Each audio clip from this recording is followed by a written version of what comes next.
রাদিয়াল্লাহু তাআলা হাদিসটি বর্ণিত। তিনি বলেন সাহাবায়ে কেরামকে রাসূলুল্লাহ সাল্লাল্লাহু আলাইহি ওয়াসাল্লাম জিজ্ঞাসা করল, আতাদরুনা মাল গীবা, গীবত জিনিসটা কি তোমরা জানো? সাহাবায়ে কেরাম বলল, ক্বালু আল্লাহু ওয়া রাসূলুহু আ'লাম, আল্লাহ এবং তার রাসূলই ভালো জানেন যে গীবত জিনিসটা কি। রাসূলুল্লাহ সাল্লাল্লাহু আলাইহি ওয়াসাল্লাম বলেন, যিকরুকা আখাকা বিমা ইয়াকরাহু, তুমি তোমার ভাইয়ের ওই জিনিসকে নিয়ে আলোচনা করতেছো যেই জিনিস সে অপছন্দ করে, যেই দোষটা, যেই ব্যবহারটা, তার যেই জিনিসটা, সেটা পোশাক হতে পারে, যেই জিনিসটা নিয়ে তুমি আলোচনা করতেছো তোমার ভাইয়ের, ভাই মানে কি আপন ভাই, এটা মুসলমান বোঝানো হয়েছে, মানুষ বোঝানো হয়েছে।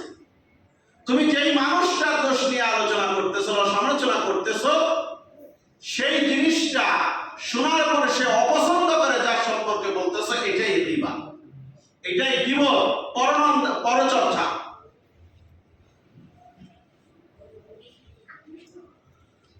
রাসূলুল্লাহ সাল্লাল্লাহু আলাইহি ওয়াসাল্লামকে সাহাবায়ে কেরাম জিজ্ঞাসা করলো, ইয়া রাসূলুল্লাহ ইলা আফারাইতা ইন কানা ফি আখি, আমরা মা আকুলু, আমরা যে সমস্ত কথা বলতেছি, আলোচনা করতেছি, সমালোচনা করতেছি, এই দোষ যদি ওই ব্যক্তির ভিতরে থেকে থাকে তাহলে কি হবে? যদি থেকে থাকে তাহলে কি? রাসূলুল্লাহ